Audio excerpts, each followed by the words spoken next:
me all right?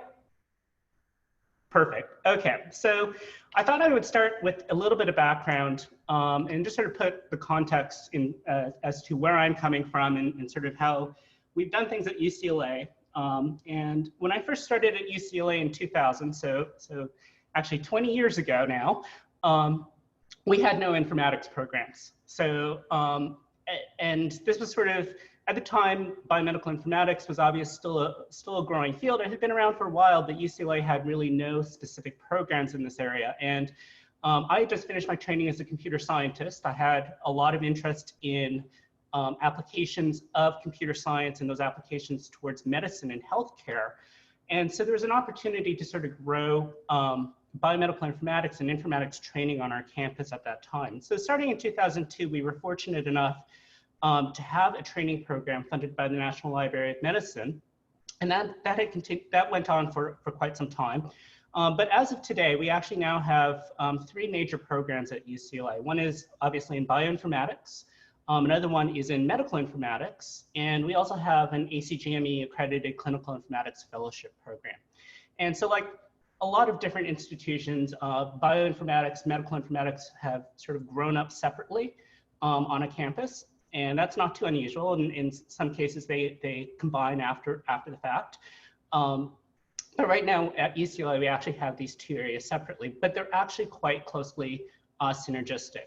And we're fortunate enough today to also have multiple different training programs. And a lot of these training programs actually work together quite closely. So for instance, I lead the medical and imaging informatics training program. We have had past training programs in big data. We have one in cardiovascular data science. And then we have other sorts of efforts going on our campus that are really sort of bringing data science and biomedicine together in different ways. And one of the more interesting ones, for instance, was a recent National Science Foundation NRT program that's looking at harnessing data from genes to social networks and trying to figure out how to bring data science into sort of biomedical areas with respect to social science. We also have, as many other institutions probably have already or are developing, various departmental minors and tracks in data science. So in looking at these programs across our campus, a lot of them share commonality. And the programs typically draw upon multiple departments across our campus, right? Both in the technical and basic science areas. So you can imagine, obviously computer science is there. We have a lot of different engineering folks. We have people from math and statistics, information sciences, and obviously other basic sciences like biology and physics and other areas. We have a lot of interest from clinical domains. And so we're not particularly focused on any specific clinical domain, but there's a lot of different interests from across the School of Medicine at UCLA, as well as in public health. And what we're also increasingly seeing now is interest from people from the social sciences and public policy, particularly as they relate to health. And as one of the previous presenters had mentioned, for instance, being able to link different types of data together in order to inform public policy and various social science perspectives is actually sort of burgeoning area for data science and healthcare.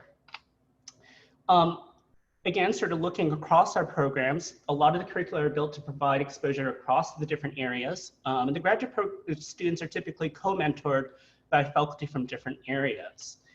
And the good thing at UCLA, even though we have anyone who's ever actually been to the UCLA campus physically knows it's a very small physical campus, right? We're all sort of bunched up together, but that's good and bad. The bad part is we don't have a lot of space to grow.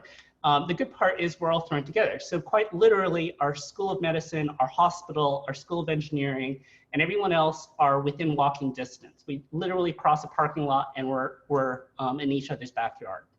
And this actually gives us a lot of opportunities to create sort of these real world use cases and test beds to foster these types of programs. Now, like many of you who've been looking at training programs in this space, you've probably seen a huge uptick in the past decade of excitement around the usage of data. And obviously this is coming about in part from adoption of the electronic health record and lots of different clinical data. We also have other types of information observations that are coming online, whether those are from omics, we have digital pathology, we have mHealth, we have epidemiological data.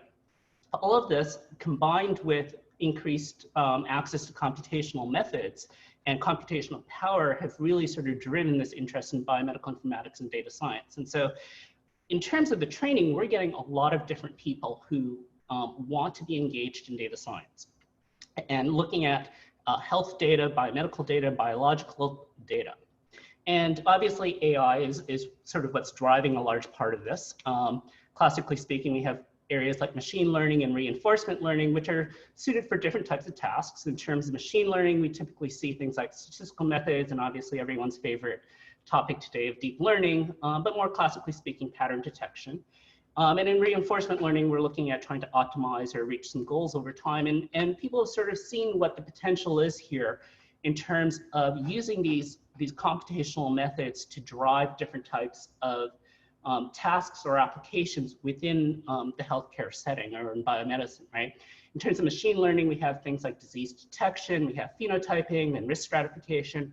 And in terms of reinforcement learning, you can think about things like clinical decision support, what intervention to select, and sort of experimental workflow optimization.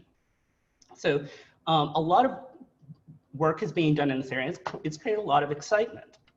But there are several challenges that exist in sort of fostering and evolving these interdisciplinary programs. And probably one of the hardest ones is that we get individuals from diverse training backgrounds that are interested in this. Whether they're interested purely in the informatics or from the data science, what we see is people from computer science who suddenly want to get into healthcare. We have people from biological backgrounds who've never done any real programming, suddenly have this deep interest in trying to use computational methods. We have clinicians who want to be trained in this as well. It's a bit of a hodgepodge. And so this obviously makes it challenging for any training program to actually sort of address all of the different individuals that we typically see who are interested in this. The second type of challenge that we often also see is that there are multiple types of data, whether we consider this at the molecular type of data from omics, waveform, imaging, clinical, and they're both similar and dissimilar in analysis types. And this makes it also challenging because as a classically trained computer scientist, my goal is always, let's try and generalize things. But when you actually begin to look at the types of data and we look at the nuances of a specific domain, we find that we actually need to adapt these things and understand the data sufficiently to actually have meaningful algorithms and tools that work. And I'll go into each one of these in a bit more detail. Obviously, there's also differences in foci between methodological development of algorithms and computational methods, their translation and application. And what we find is that people who are going into this field all have different intentions. They have different goals. And so we see a lot of diversity in what people want to be able to learn and what they want to be able to do at the end of being able to go through a program like this. And then obviously, and I think many of you probably recognize this, how do you remain contemporary when the technology changes so quickly and the policies are still nascent in this space? It's very difficult to sort of design a curriculum that you say, okay, well, the curriculum is what we have today, but in 3 years, those techniques are pretty much out the door, right? You need to remain contemporary, and how do you actually do that in this setting? So these are some of the challenges that we think about when we're actually creating these programs. So I'll touch upon this in a little bit more detail.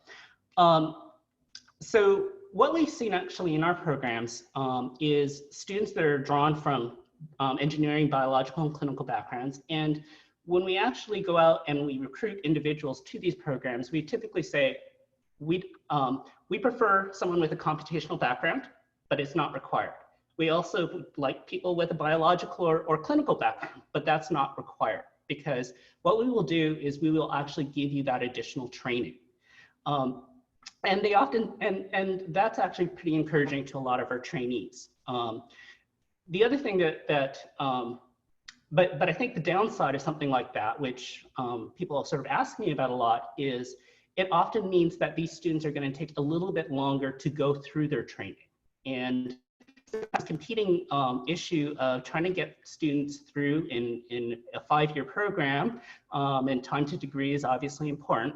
But a lot of times these individuals don't necessarily have the correct background, and they need sort of to bolster that background in order to be successful. And to give you a good example of this, I had one student who came from a completely biological background. She'd never taken any sort of more advanced math. She had no linear algebra. She had done very little programming, and she came to me in her first year and said, can I actually make it in this program? And I said, of course you can.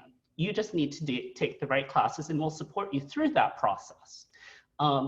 And so she spent the time, she took some computer science classes, she took a little bit more math, and she graduated last year, and she's probably one of our best data scientists today, right? We have individuals like that who come from clinical backgrounds, from biological backgrounds, who are afraid of the technical side. We also have a lot of people on the technical side from the engineering and computer science backgrounds who are also afraid of, oh, I need to know biology, I need to know medicine, I need to know all these different things. You need exposure to it. You don't need to become an expert in it. And I think that's one of the things that a lot of these training programs need to sort of emphasize is they need exposure, but they don't necessarily have to be experts in everything. And I think that's one of the areas where these training programs, if we want to sort of build up these programs, we need to sort of find the right balance there. Okay. And looking at the multiple types of data that are similar or dissimilar in analysis, this sort of goes to the idea that you have this continual refinement of curricula to provide the exposure to the different and emergent types of data. So we often have classes that generalize course topics to demonstrate the applicability of techniques, whether those are machine learning or reinforcement learning, to different domains. But then we also balance that by sort of indicating that each domain remains unique with its own nuances. So we're not going to sort of say, okay, you can take a computer science class that talks about the latest in deep learning, but if you're going to apply those deep learning techniques to, for instance, MR imaging versus, let's say, a chest X-ray, you need to be able to understand the data, and you need to understand the domain as well. And so getting our students to understand that and getting them to sort of have that exposure is important. And then they begin to understand what we mean when we sort of say, well, there are general techniques and there are computational methods that you can take, but they have to be adapted to the biomedical perspective. We often make sure that students have the ability to take electives in new topical areas that bring in sort of the cutting edge biological and technical perspectives. This helps us with balance the idea that we've got challenges in terms of keeping the curriculum contemporary. And this is often where we have an opportunity then to engage our new junior faculty and postdocs, who often are exposed to those latest ideas. And the other thing here is we don't sort of typically hone in on just a singular type of data at the beginning or type of data. We actually try and get some cross-fertilization of the approaches between the data types. And if you think about certain areas like precision medicine, there's a real translation that needs to go on, and it is cross-cutting. Bioinformatics, for instance, as you apply it to the clinical settings, requires some understanding of the EHRs and other considerations.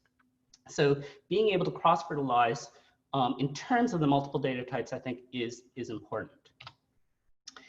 And then we also sort of see these differences in the foci, and what we see is that we have some individuals who want to learn enough to just appropriately use the computational methods on biomedical data.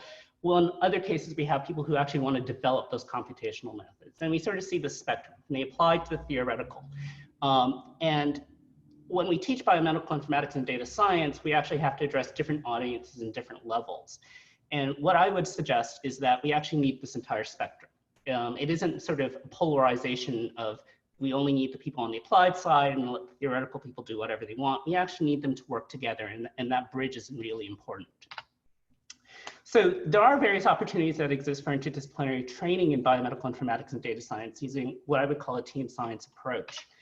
And what we've done is we've began to sort of think about this in terms of building these interdisciplinary teams of students that learn by creating and implementing solutions realized by a healthcare enterprise. And what you sort of see on the left-hand side here is a high-level diagram of how we've been looking at AI within medicine and within our UCLA health system, which begins simply with obviously the problem formulation and the model building tasks, but then you go on to the model testing, the real world evaluation, implementation, and continuous monitoring.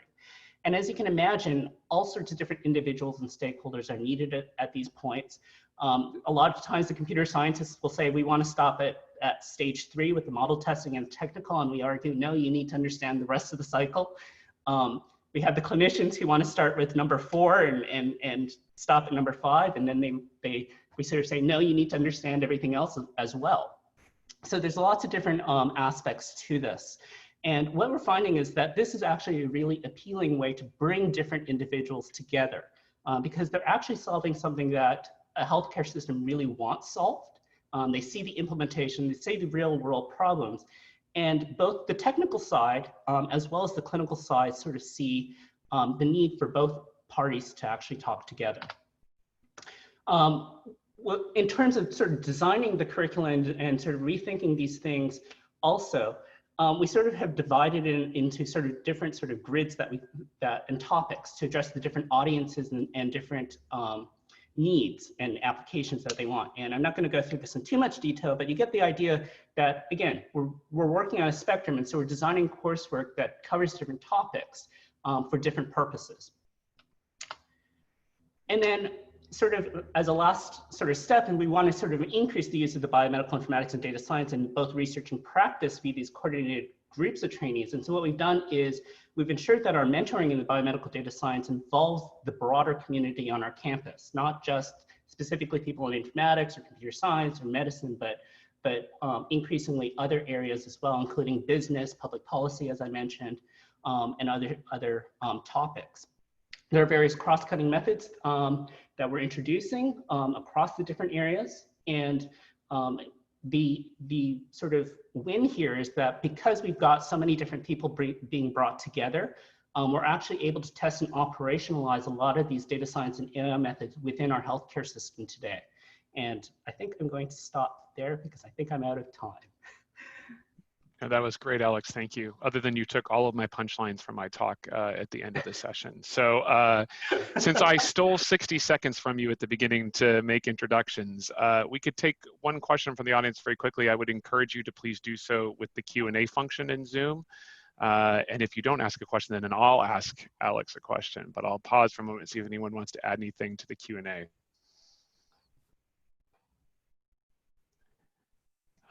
Okay, seeing nothing, Alex, I will ask you a question. I'm curious, and this is intended to be provocative. So you mentioned earlier in your talk this fundamental issue around sort of people coming in with a biological background and needing to, perhaps learn the computational competencies necessary to, be successful in the field, and vice versa, people coming with a computational background. Do you find that one of those two pathways is more advantageous for your trainees than others, or do you find them to be sort of equal in terms of how they're able to attain all the competencies? And I actually have a strong opinion about this, but I'd love to know what your experience has been. Oh. Like I said, inherently provocative question. That is a very provocative question. Yes. So my answer is going to be, I think it ultimately depends where they want to go with their careers as to which I think is more successful. I will say that a lot of the computational people who come in who don't necessarily have a strong biological or clinical bent, it's a lot harder for them to actually understand the nuances of medicine and healthcare practice than it is for the biological and clinical people to understand the challenges of the technical side. And I think it's partly because in medicine and healthcare, people who are trained as MDs or have that sort of understanding of the data, have a better understanding of the nature of the data and its complexities inherently. They've spent much more time thinking about that problem. And so as a result, it's sometimes very difficult for an engineer to sort of say, well, why isn't this data clean, right? Why do I have noise in my data? It simply has to go with how much exposure they get to a healthcare system and medicine. I will say that the students that we do train who do actually sort of go through rotations that have sort of a clinical perspective really appreciate it, because it really does inform their thinking downstream. So that was a great answer to what was actually a very difficult question, so I appreciate that. So